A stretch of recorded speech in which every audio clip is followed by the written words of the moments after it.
Fabrice, donc tu es diplômé donc depuis, voilà, on le sait, hein, donc, depuis cette année 2016. J'aimerais bien que tu nous parles de ta réussite.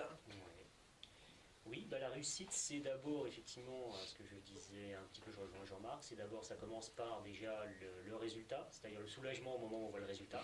Et ça y est, c'est terminé, enfin, parce qu'effectivement, j'étais, comme je dis, le doyen, c'est que j'ai passé beaucoup de temps à l'école interne parce que j'ai eu du mal à faire Du mal, c'est pas tout à fait ça, mais j'ai eu du mal à finir mon mémoire parce que j'avais pas trop confiance plutôt dans réellement la qualité. Donc Jean-Marc, pendant longtemps, m'a répété qu'il était bon, qu'il fallait que je le termine. Bon, à un moment donné, je pris la moitié de son mémoire en disant c'est fini, on n'y touche plus. Voilà. Il revenait toujours en disant c'est pas bon. Voilà. Donc c'est vrai que voilà, en tout cas je souligne l'accompagnement effectivement de Jean-Marc et Marie-Paul. Je l'ai dit, je l'ai écrit par mail d'ailleurs à plusieurs personnes. Je le répète à mes clients encore quand ils me parlent de mon diplôme, qui disent alors ça y est, vous êtes diplômé? Oui, ça y est. Je répète encore que l'accompagnement à l'oral était vraiment très important. J'avais pas de difficulté par rapport à l'oral en soi. Mais en fin de compte, on ne sait pas sur quel genou on va tomber. Et moi, je suis tombé sur un jury, voilà, un des deux membres en tout cas, considérait que je devais parler de absolument l'immobilier. Et comme je n'en ai pas parlé, ça a été un peu punchy pendant l'oral. Et comme Jean-Marc l'avait très bien finalement joué comme ça lors des entretiens, je n'ai pas été déstabilisé par le fait qu'on me posait des questions non pas sur ce que j'avais fait, mais sur ce que j'aurais pu faire. Donc c'est vrai que je les remercie encore tous les deux parce que vraiment c'était important. Et d'une manière plus générale, alors moi par rapport à Aurélie, j'ai eu la chance de commencer le stage avec Cédric. Donc on était déjà deux. C'est vrai. Mais c'est vrai qu'avant que l'école arrive, pendant 2 ans, on se posait des questions. Qu'est-ce qu'on va faire dans les rapports semestriels? À quoi doit ressembler un rapport semestriel? Comment on doit présenter ces choses-là? Donc c'est vrai qu'on avait l'avantage au moins d'être deux à se poser des questions, mais on se posait quand même beaucoup de questions.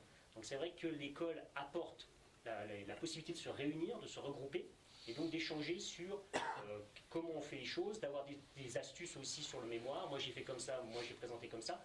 Même ne serait-ce que pour les écrits, comment j'ai présenté ma documentation, comment je vais pouvoir me retrouver facilement.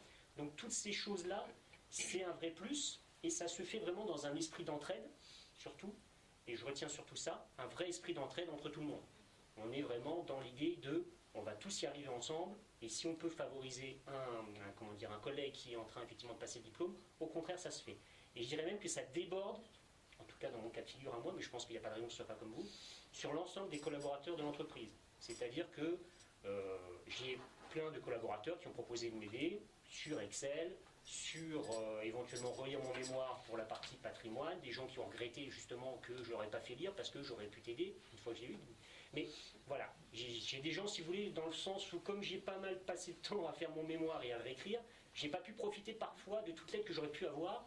Mais c'est vrai que l'ensemble des collaborateurs, même s'ils ne sont pas dans la filière, spontanément se proposent de vous aider.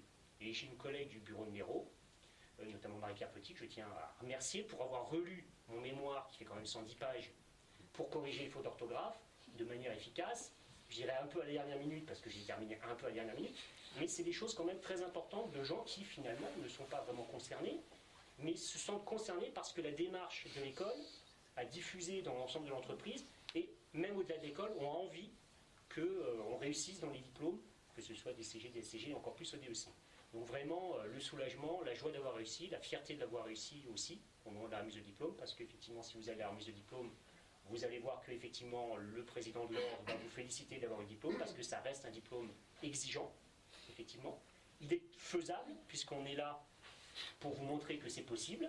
On n'est pas des extraterrestres qui avons un cerveau surdimensionné, qui avons réussi un diplôme infaisable, parce qu'effectivement, quand on est étudiant en comptabilité à l'école, on voit le diplôme d'expertise comptable un petit peu comme quelque chose d'inaccessible, ou en tout cas réservé à certaines personnes, je dirais extraordinaires, ou en tout cas qui ne sont pas tout à fait comme nous, mais en réalité, on est tout à fait normaux. Enfin, peut-être pas Cédric, mais les autres à peu près.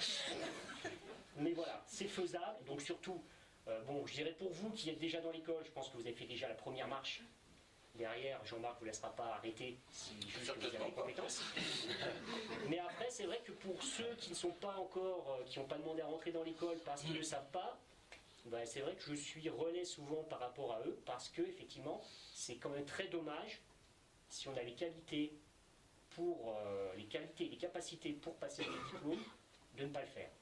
Vous pourriez le regretter, c'est ce qu'on dit effectivement aux enfants qui sortent de l'école, mais là derrière il y a un outil qui est quand même formidable pour pouvoir passer le diplôme, Donc c'est vraiment très dommage si vous arrêtiez avant d'arriver au bout, ou en tout cas au bout de ce que vous pouvez faire. Et surtout, si vous avez des collègues qui effectivement ne sont pas rentrés dans l'école parce qu'ils hésitent ou parce qu'ils ne savent pas s'ils pourront gérer le travail et l'école, je dirais, incitez-les à essayer quand même. Et une fois que vous êtes dedans, vous arriverez au bout. Parce que l'avantage de ce diplôme-là, des diplômes comptables, c'est que c'est pas ruvé. On peut à un moment donné ralentir et on peut ensuite terminer. Et même au niveau du stage d'expertise, derrière, effectivement, on a beaucoup de femmes, de jeunes femmes dans l'Assemblée.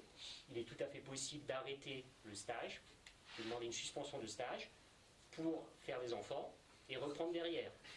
Dans le groupe où on était, moi et Cédric, il y a eu au moins 3 ou 4 personnes qui, effectivement, ont fait une suspension de stage. On ne s'est même pas rendu compte, d'ailleurs, entre les formations de l'automne et de l'automne suivant, qu'elles s'étaient arrêtées pour reprendre, puisqu'elles étaient là de nouveau au mois d'octobre. Donc ça peut s'organiser tout à fait avec une vie de famille, en conciliant travail et vie de famille, parce qu'effectivement, c'est par étapes.